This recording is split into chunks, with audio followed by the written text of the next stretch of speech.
Okay. Well, good morning. I'm Kelly Danison. I work for the Ohio Auto Dealers Association, just down the road in the Bridge Park area, but we represent all the new car dealers in the state. So anybody that is a franchise dealer, so not your used car lots on the corners, but anybody that's a franchise dealer. So they have the big nameplates with the Ford, the Chevy, so on. So we represent them. We do a lot of lobbyist work down at the State House, but I'm the director of events, so I get to do all the fun stuff. The Columbus Auto Show being one of them. I put on some golf outings. Our annual convention gets to take me traveling. This year we went to the Bahamas, so I get to do a little bit of some fun activities. But we have about 800 or so new car dealers in the state, which is a pretty big number. And in Columbus, we have about 90. So that's who's putting on the Columbus Auto Show next week. And I think you guys are coming down to visit and check it out. So I'm gonna give you a little bit about my background, but feel free to ask questions, jump in. If there's something that you wanna know, just ask. Happy to chat. Otherwise, I'm just gonna talk at you, I guess. So I have a bachelor's and a master's in sport industry, which they now call it sport management. I'm a little older than that degree, but I went to Ohio University for sport industry, and there I started working for Campus Rec and their intramural sports program. Kind of got me into events and scheduling and doing some of those different activities, but it also got me busy and I got to travel a little bit because even though you're on campus, there's extramural events. So if you played basketball, soccer, pretty much anything. They did golf and bowling and all kinds of stuff. They would do some extramural events where you go to different campuses. So you got to travel a little bit there. It's pretty cool. So I kind of started in that events world, helping out with some of those tournaments. I went to grad school in Georgia at Georgia Southern University as a graduate assistant for their intramural sports program. So they basically paid me to be there and run their intramural sports program while I got my master's degree in sport management, sport industry. So it's essentially a business degree in a sports realm. And that, is a hard industry to get into if you don't like doing little things. Like I worked for a minor league baseball team for a few summers, and we would pull the tarp when it rained, and we would sell tickets, and we would work the concession stand, and we would do anything that was needed. It wasn't anything, nothing was too glamorous. Your hands were always dirty, you worked long days, but I met some of the best people, and I still, to this day, talk to those guys that I've worked with 20 years ago. Seems crazy to say that. But so that's kind of my path is grad school, and then I moved to Connecticut. I'm originally from Ohio, so coming back to Ohio was a no-brainer for me. But I moved to Connecticut for probably was my dream job. And I was there for 3 years, and it was with a sports marketing and entertainment agency. And I did events and hospitality for them. So I hosted different corporate clients, FedEx, Vitamin Water, Toyota, NOS, Schwab, like Charles Schwab, but I hosted their clients at different sporting events, from NASCAR races to NCAA tournament, basketball championship games to golf, PGA Tour golf outings, the Super Bowl, a little bit of everything, and we would set up their events for them. So if they're at a NASCAR race, and we have a suite, and there's 50 people in the suite, we get the food, we get all the decorations, everything's branded FedEx. We do pit tours, if you're familiar with NASCAR, where you go down where those guys are working on the vehicles. We do pit tours down through there and show everybody the track, essentially. So that was a lot of fun. Again, I got to do a lot of traveling and see some really cool places. I'm a huge basketball fan, so working the NCAA tournament a couple years was stellar. But unfortunately, when I wanted to move back to Ohio, they didn't want an Ohio office. So I had to find a new job. And that's what led me to the Ohio Auto Dealers Association. I've been there 8 years, almost 8 years. And I, like I said, am the director of events, but the big thing, which I think is what you guys want to know about, is the Columbus Auto Show. That event takes place every March, and our dealers in the state, so like I mentioned, there's about 90 new car dealers in Columbus, and it's kind of their kickoff to their selling season. So the main goal of the event is to sell new cars. You can't, by law, sell a car at the show. So there's no pressure when you're a consumer that comes to the show to actually, they're not selling you on the vehicle, but you get to test it out. So you can do a ride and drive. You can sit in the car. You can see if the seats move back and forth. If you want to, if the kid's car seat, if your golf clubs will fit in the back. If you've got 6 kids and you need the big van or the Suburban, you've got those options to kind of cross shop, but there's no pressure to actually buy. So that's a pretty cool experience at the show. And if you're familiar at all with Detroit, who has the huge auto show every year, that is more of a media show where they're announcing new vehicles, whether it's a brand new model, a new design, where our show is more based on the consumer. So we're trying to get them to come in and, I would say probably 50% are going to buy a new car within the next 3 to 6 months. And you've probably got a handful of folks that are just car enthusiasts. And then there's people that are like, oh, I don't have anything else to do today. Let's go down to the auto show because it's cold in March and you want to be inside for a couple hours. So it's a little bit of fun. So planning for that starts about 8 to 9 months ahead of time. So I work with all of the manufacturers. So you've got the manufacturer, Ford, Chevy, Hyundai, whoever, and then you've got the local dealer. So, but in between there, you've got an ad agency that represents them.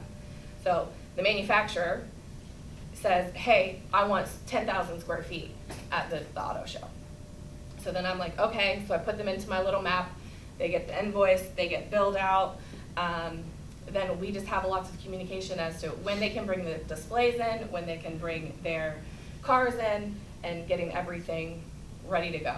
So it's been a unique situation this year because of COVID. We hadn't hosted a show since 2019. So we're back for the first year, which we're excited about. But a lot of things have changed in those years from a lot of different standpoints. So the manufacturer has moved all of their money around, and their budget has been cut, changed. They're always looking for that new shiny thing. So we had to maneuver a few things, work with a few different new folks, organize our dealers to support the show a little stronger. So we've lost a little bit of space. So at the convention center, has anybody been to the auto show? What? In the past? So at the convention center, if we take all 4 halls, that's 373,000 square feet. It's a big space. So now for this year, which we used to do in 2019, we had all that space. For this year, we only have 2 of the halls. So we have about 216,000 square feet. So still a very large show, but a little less than we were in 19 just because the manufacturers have reduced their square footage. So we'll have probably 200 to 250 vehicles at the show that you guys can check out. And I know you guys are working on a little bit of the four Ps. So the product for us is the auto show, and the consumers are who we're trying to get them to come in, you guys to come in and purchase new vehicles or be excited about purchasing new vehicles. The price of the show is, it's one of those things that people are paying money to come see the vehicles, so you don't want to make it too pricey, but you want to keep it within the kind of the industry norm. So we haven't really raised our prices for years, to be honest. So if you buy your ticket online, it's $10, and that gets you into the show. You can test out a ride and drive. We have a kids area with a basketball court. We'll be watching NCAA tournament games. You'll have, if you have little kids, we've got Power Wheels, so they can take a test drive too around a little track, which is fun. So that's kind of the marketing of getting families excited, is to get them down there. and kind of draw them in. One of the big things that helps us is our Central Ohio Honda dealers have put in a giveaway for a free Ridgeline. It's their Honda, it's their truck. It's a Honda Ridgeline. You have to be 18, so I don't know what age bracket we're in here. But when you come down to the show, you'll see signage, you'll see the truck, and if you're 18, you can register to win that. And it's essentially a $45,000 vehicle that you get for free if you were the winner, which is pretty cool. So that's a lot of our marketing is tied around that, because that's a kind of a draw for us. And with an auto show that only takes place for 4 days of the year, there's not a lot of marketing that goes into it all year long. It takes maybe, we do like about 2 weeks span. So right now you should start seeing some commercials. You'll hear TV, and if you're listening to like Spotify, you may come across an auto show ad over the next 2 weeks. We'll do a lot of social media on Instagram, Facebook, and Twitter. Am I missing one that we should be on from your young standpoints? No? TikTok? TikTok, cool. No TikTok? Okay, good, because I don't even know where to begin there. So we're hitting all of those platforms, but some of the other pieces that we kind of, other than the cars and getting people drawn into that, is we're looking for what's exciting. So Columbus, we have the crew, we have the jackets, both of which are in season and hard to get like an appearance from, but we also have Ohio State. And Ohio State now has the NIL, the name, image, and likeness rules, where we can have in-season or in-college athletes and pay them to be at the show. So we are gonna host some of the basketball team at the show on Saturday afternoon, where you can come down, maybe shoot a few hoops with them, get an autograph and a photo, assuming that they don't win the Big Ten tournament and make it into the big tournament, which I think if you watch basketball at all, they're not gonna do that. So that's another piece of our marketing that we're gonna to draw people down. The challenges that we're gonna have is that the venue itself is downtown. There's a lot going on. The NCAA tournament is a block away at Nationwide Arena on Friday and Sunday for the first and second round. So that's exciting for the city, a little challenging for us from an auto show standpoint. There's also St. Patrick's Day on Friday the 17th. And if you're ever downtown on St. Patrick's Day, which happens to be my favorite holiday, and I'm sad I have to work, but they have a huge family reunion. I don't know what else you call it, but it's in the convention center. So they block traffic, and they cause some issues for us with our riding drives. So we have to over-communicate to all of the people coming downtown, hey, allow some extra time, parking can be a challenge. So those are just kind of pieces in our marketing scheme on our website that we're telling folks, just be aware so that they don't get angry or turn around and leave and not actually come to the show, because nobody wants that. I've had some notes, but let's see what else we got on the auto show front. Questions? Yeah? Yeah, so do you direct all the brands that come into the auto show? Yeah, so from a brand standpoint, I'll use Ford as an example. So Ford requests space at the show. I make the map that tells them where they're gonna go based upon how much square feet each manufacturer wants. So Ford says they want 10,000, Chrysler, Jeep, Dodge, Ram says they want 10,000, but then Toyota says, hey, I want 20,000. So that's a big space. I'm gonna put them closer to the front because they're taking up so much space. Or, there's a huge difference between 10,000 and 2,000. And so trying to map all of that out. But from a Ford standpoint, they have a exhibit house that they work with that actually builds out the displays. So they contract with the exhibit house that then I technically work with for the majority of the manufacturers. So that exhibit house, which would be their George P. Johnson, Zarnowski, EWI, InOcean, but they then map out the space, figure out what vehicles are coming down. So you've got 10,000 square feet, you've got about 400 to 500 square feet per vehicle, depending on the size. So Ford's probably gonna bring a F-150 Lightning, right? The new electric truck that has the cool frunk. So that's gonna be probably a centerpiece of their display. They're gonna have a Mach-E. I'm assuming, a lot of times I don't know what if they're coming until they come out off the truck, but having done a couple other auto shows this year, I know that those are probably coming. So Ford then lays out their space. So really all I'm giving them is the space, and then their exhibit house builds out everything else, whether that's a big back wall that has a TV on it that's running some ads. It could just be signage. It could just be a pillar with like lights and their name on it. Every display is a little different, which you'll see when you get down there. So I didn't mention that we also run 2 other auto shows in the state. Toledo, which took place at the beginning of February, is about 70,000 square feet. So I could typically put 3 Toledo shows in our Columbus Auto Show, makes it a lot bigger of a show. And then Dayton has a Dayton Auto Show, and unfortunately for this year, they're having some construction at their convention center in downtown Dayton, so we weren't able to host the show this year, but we're hoping to be back next year. And that space is about 80,000, so it's very similar to Toledo. So if I'm hosting 3 auto shows, 2 in February, 1 in March, this becomes a very busy time just of the coordination and all of the little pieces that go into it. So from a show planning perspective, everything from getting the manufacturer to the dealers, getting them on board, to getting tickets and the ticket websites up and running, to food and beverage, working with the individual convention centers to get everything, tables, chairs, linens, cleaning, all of those pieces come into this event. So it's not just me. I have a couple people on our team, but we're for the most part a fairly small staff.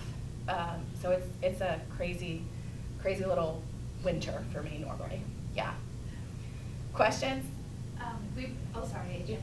Yeah. You said that they were going from 4 halls to 2 halls, Yeah. like total amount. Do you guys have the same manufacturers and they just want less space, or did you lose manufacturers? It's, for the most part, we have the same manufacturers. So there's a few from like so like BMW, it's got some of those like higher end brands, BMW, Infinity. They don't support an auto show from the manufacturer level. So if the dealer, the local dealers don't want in, and I'll use BMW as an example, there are 2 Columbus dealers. You have Kelly BMW and you have MAG. Those are your 2 BMW dealers. So if they don't want to be in the show, then we lose BMW. Right. So luckily, one of those dealers likes to participate in the show. So we have BMW. But the space is a lot smaller. It might only be like 2 vehicles for them. But Mazda, like the only 2 brands that I can think of right now that we don't have in the show are Mazda and Mitsubishi. Okay. So yes, they're taking less space. So in 19, Ford had 20,000 square feet, maybe 25. And this year they have 10.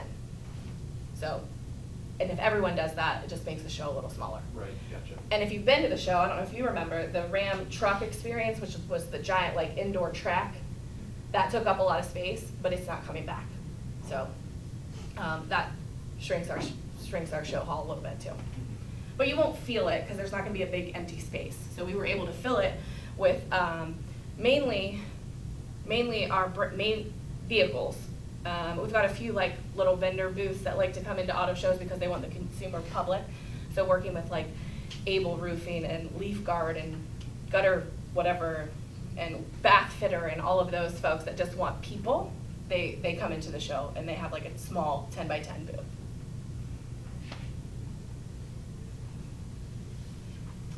You were talking about promoting your event. Yeah.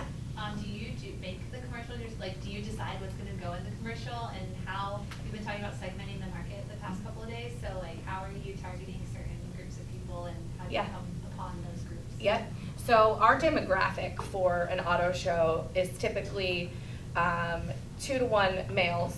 So you're looking to bring in the female car buyer, but also you want to hit the males where they are. So on our media buys, we're looking at what's happening. So we're going to hit some NCAA tournament. There's a little bit of like HGTV in there and trying to hit those different pieces. to make sure that we're hitting those folks. We used to do a lot more print, like with the dispatch or newspaper, but just because of the way the world has changed and it's so digital, we've dropped a lot of that. So we're only probably gonna run one ad in the newspaper the Sunday before the show, and then maybe the Saturday too. So there's basically 2 ads where we would have been running ads every day, but there's the viewership on print is down. So nobody's gets a newspaper every morning. I mean, your grandma maybe. I mean, my grandma still does, but that's about it. So we have to work to figure out how we can reach everybody. So our media, we work with a media buyer who buys our radio, our TV spots. We do, like I mentioned, Spotify ads. We do all the social, but we do the socials ourselves. So the media buyer will help us with the commercials, the TV commercials, which are gonna be like 15 seconds. You'll probably be annoyed by them by the end of the next 2 weeks. And then we also get what we call earned media. So during the show, the morning news stations from 4, 6, and 10 are gonna come down to the show, and they will most likely interview either me or one of our dealers if they're willing to come down, because it's at like 4 a.m. To talk about the show and get people excited. So they're in the hall, they're checking out the cars, they're asking, where can we buy tickets, where can we do this? And it's the same questions over and over, but that exposure is all free because it's content for them, but it's also great for us, so that's why it's called earned media. While we actually buy media spots with them, the earned media, I think, helps us a little bit more reach more consumers. But I don't actually have to produce the TV spots. Right, you don't come up with like the script or. Sometimes, yes. Like we do approve everything. Okay. Because we have a sponsor. Huntington is our presenting sponsor. So that's one of the biggest challenges is they have their own brand guidelines. So Huntington, everything that I have their name on has to be approved by them. That is everything from the ticket that we use, any advertisement, any social media piece that has their name on it. So it's like you're trying to get something out real quick, well, it's gotta go to Huntington to get approved. So it's not always the fastest turnaround on some things, but they're a great partner and they've been the presenting sponsor of the auto show for years. So we're happy to have them. It just can cause a little challenge, and sometimes people don't think of that when you're like planning something out. Yeah. Questions? I'm looking. When you were talking about planning your events, this too, but especially in your career out in Connecticut for the sports industry, like can you kind of walk through, I guess like the thought process behind like the example you gave was the FedEx link and the suite, like what's the goal for FedEx and like what do you have to do to kind of meet that expectation? Just kind of like the thought. So when at that agency, FedEx was one of our largest clients, and FedEx, and I don't know if I think they still are, but they do like the FedEx Cup, which is the golf, the PGA Tour, the FedEx Cup. So we represented them for that, NASCAR, Super Bowl, NFL. So they did like player of the week or player of the month. They would do like a running back and a wide receiver, I believe. So at any of those events, we were hosting their clients. So their clients being somebody that ships a ton. And then maybe at a local NASCAR race, like a smaller one that was in, when I say small, but Atlanta is a smaller track. So there it would be maybe their small business customers that we're hosting. So there were twofold on the NASCAR front. We would have suites that would hold like, one suite would hold 16, but we actually had a double suite, so it would hold 32. And then we would have what we call a chalet, or it was just essentially a big tent, like a hospitality tent that was not off track, but it wasn't, you couldn't watch the race from the tent.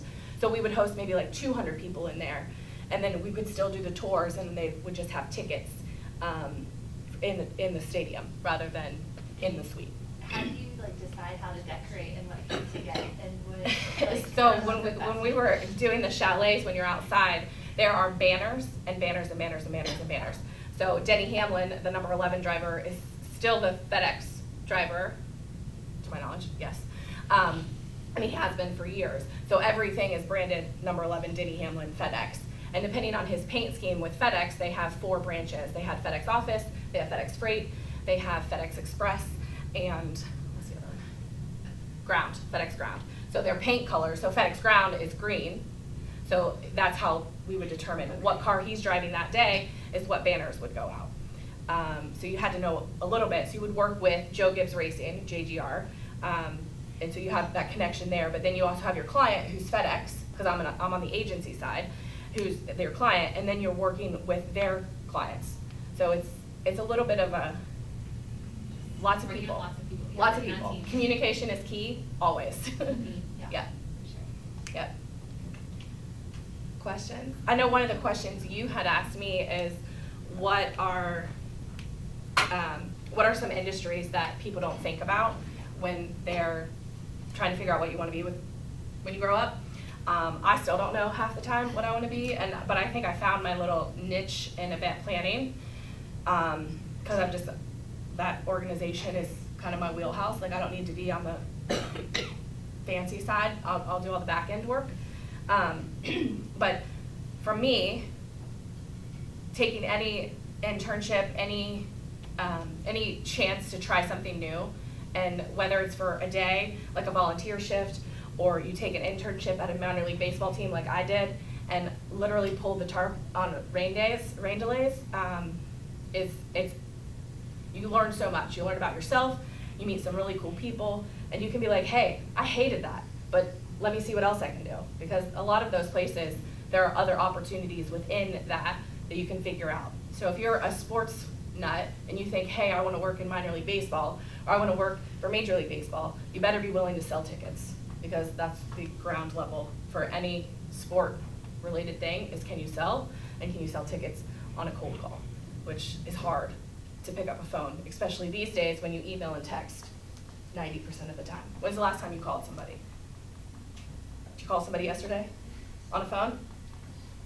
My mom will. Yeah, your mom. Okay. That's good. Keep calling your mom. That's good. So that taking any opportunity you can to try something new and figure out if you like it. I was a graduate assistant, and I had no idea that was even a thing.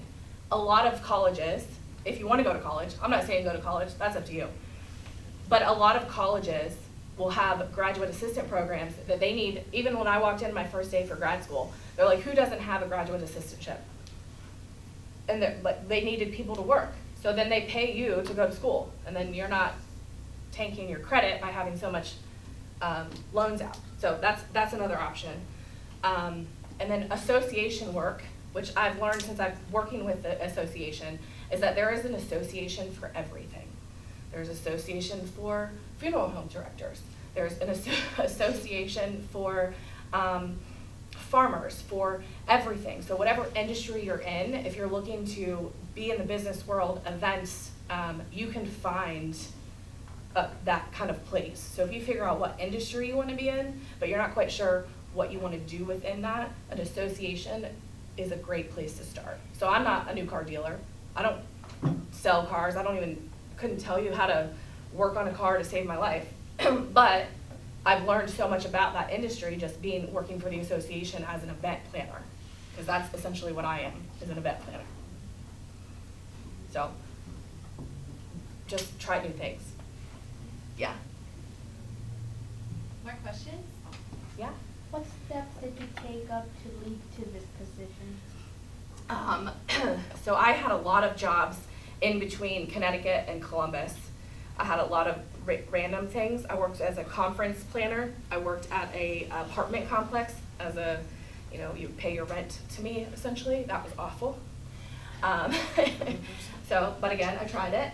But then as I started with this position, I started as an executive assistant just to our president. Hi. And then I kind of just kept asking for more responsibility, and then ended up running the auto shows and being our director of events. So I've taken, it took me a while, but I finally figured it out. Have you had any major hiccups or catastrophes or is it? Yeah, so event planning is one of those things that you have to think, what if, especially if it's an outdoor event. One of the coldest FedEx Orange Bowls ever, because it's in Miami, in FedEx. Oh, we have a Bobcat coming in. Nice pants. It happened to be one of the coldest Orange Bowls ever, and we were not prepared for that. So scrambling the day of, essentially, to find blankets, hats, scarves for 500-600 people so that they weren't cold at the game was a bit of a challenge in Miami, who doesn't carry those things at their local Walmart or their local Target. So trying to drive and figure out how we can get all of those things, hand warmers, because it was like 20 degrees, like it was insane. So that's something that we didn't pre-plan for, but definitely a challenge. Yeah. And things like with the auto show, it's like yesterday I found out that I had about 2,500 square feet and those guys are no longer coming. So I've already put out my map, all my signage, all of those pieces that have already taken place because you have to pre-plan them. So now I have to fill this 2,500 square foot space. Otherwise it's just gonna look like a big empty piece of carpet, which luckily I was able to fill with some of those booth vendors that I mentioned before, those leaf filters, those gutter guards, those people that are like, hey, come talk to me when you walk by. But we got them in, so it won't look empty when you're there. Yeah.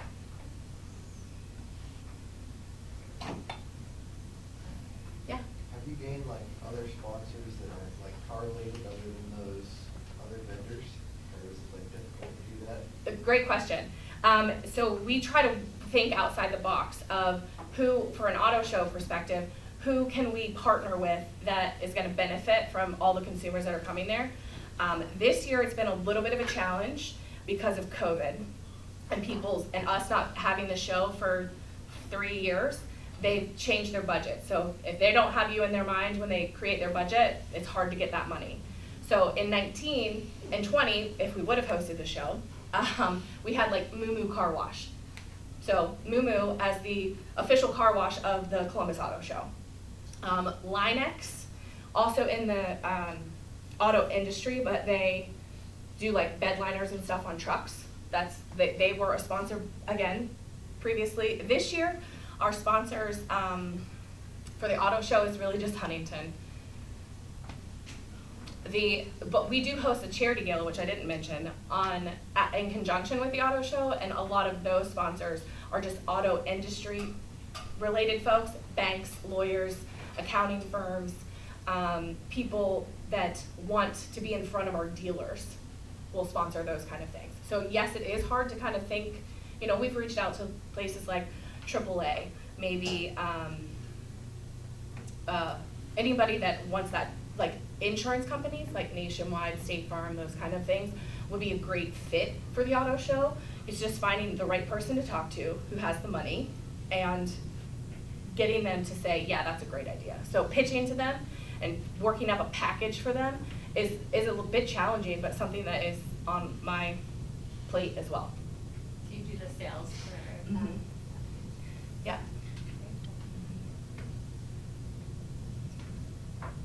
Questions? And you guys are coming down to the auto show next week, right? Thursday. Thursday? First thing, yeah. Yeah. So hopefully we'll see you. I'll be around, so make sure you say hello. Yeah, are you coming early? We're gonna get like lunch right before Okay. and then be there right when it opens. Great.